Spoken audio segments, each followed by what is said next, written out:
Saudara, siang ini kita akan berbincang dengan Muhammad Hussein, sukarelawan kemanusiaan di Gaza yang kini telah tiba di tanah air kemarin. Assalamualaikum Mas Hussein, selamat siang. Waalaikumsalam warahmatullahi wabarakatuh. Selamat Baik, siang. baik. Sebelumnya selamat datang ya Mas Hussein, udah kembali ke tanah air dan terima kasih atas waktunya untuk Kompas Siang. Nah, Mas Hussein langsung saja, boleh mungkin diceritakan pengalaman Anda saat evakuasi, tadi juga sempat disebutkan dan kami dapat informasi bahwa untuk masuk ke list evakuasinya ini cukup sulit itu untuk mendaftarnya. Mungkin bisa diceritakan bagaimana kemudian perjalanannya sehingga mendapatkan listnya terlebih dahulu Mas Hussein.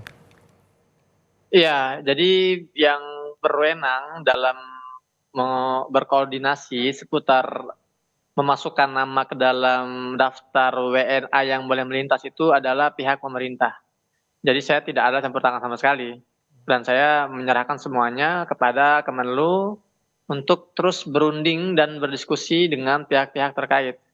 Jadi untuk masuk ke dalam, list warga negara asing itu memerlukan kesepakatan beberapa pihak, ya tidak hanya pihak Mesir saja ya sebagai otoritas yang mengendalikan pintu Rafah, tapi ada pihak, Zionis Israel juga, ada juga pihak Gaza, dan memang, itu yang membuat, sulitnya nama kami masuk ke dalam list. Apalagi juga daftar WNA yang mau keluar Gaza itu kan hampir menyentuh angka 7.000. Dan itu, dalam kondisi normal saja itu sulit keluar, apalagi dalam kondisi perang seperti ini. Dan juga perlu dipahami bahwa dalam, proses, birokrasi di pintu Rafah ini tidak mudah karena pintu Rafah ini tidak dibuka secara rutin. Ya, mereka dibuka itu biasanya seminggu 4 kali atau seminggu 5 kali. Dan ketika dibuka pun tidak 24 jam, hanya beberapa jam, dari jam 10 pagi sampai jam 3 sore. Itulah kenapa, rada sulit ya, untuk bisa memasukkan nama kami ke dalam daftar. Baik, Mas Hussein, ini kan memasukkan namanya ini kan juga ibaratnya istilah kata ini seperti berebut dengan 7.000 orang dan pintunya ini tidak terbuka setiap waktu selama 24 jam. Ini waktu itu Mas Hussein dengan keluarganya sendiri sudah berapa lama untuk memasukkan namanya ke list akhirnya bisa kemudian diterima atau di ACC? Proses wacana evakuasi itu sudah ada sejak tanggal 12 Oktober. Ya, sekali lagi 12 Oktober kita sudah bergerak ya, sudah pernah bergerak namun, hanya sampai pertengahan jalan tapi kita tidak, lanjutkan. Dan nama kami keluar itu sekitar hari ke-35, artinya, kalau 12 Oktober itu kan hari kelima agresi. Mhm. Nah, jadi selama sebulan, ya kurang lebih membutuhkan waktu sebulan untuk pihak, pemerintah ini berhasil memasukkan nama-nama kami, nama-nama saya dan keluarga ke dalam list. Sebetulnya nama saya pribadi sudah keluar sejak sejak 2 pekan yang lalu ya, sejak 2 minggu yang lalu sudah keluar nama saya, tapi, dalam list tersebut tidak disertakan nama istri dan nama anak-anak saya. Dan saya sudah diberikan opsi sebetulnya oleh pihak, pemerintah, Gaza di border itu, di perbatasan, untuk saya melintas lebih dahulu, adapun keluarga nanti nyusul. Tapi kan nggak mungkin saya meninggalkan mereka dalam kondisi, perang seperti ini dan, membiarkan mereka hidup ya di tengah dentuman bom sementara saya harus keluar. Maka saya memutuskan untuk stay di Gaza, saya memilih di Gaza, sampai nama-nama keluarga saya semua masuk dalam list.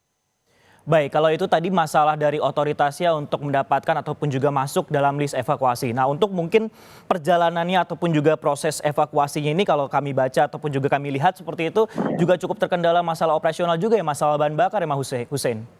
Iya, bukan hanya bahan bakar. Hmm. Jalur yang kami lalui ini jalur yang sangat berbahaya, jalur merah. Karena, banyak kasus Zionis ini mentarget mobil-mobil yang bergerak di jalur kami, jalur Salahuddin Al-Ayyubi namanya. Dan itu juga satu resiko tersendiri kan, Hmm. belum lagi kendaraan yang, sangat langka. Ya kita nggak bisa menemukan kendaraan atau kalaupun bisa tidak mudah untuk mengantar kita dari lokasi rumah ke perbatasan, karena jarak yang lumayan jauh dan juga tidak ada bahan bakar itu. Kalau mobil yang akhirnya mengantarkan saya itu karena memang itu sahabat saya dan dia orangnya memang tidak tidak khawatir, dia berani ngambil resiko gitu kan, dan dia juga mengganti bahan bakar, bensinnya dengan minyak goreng.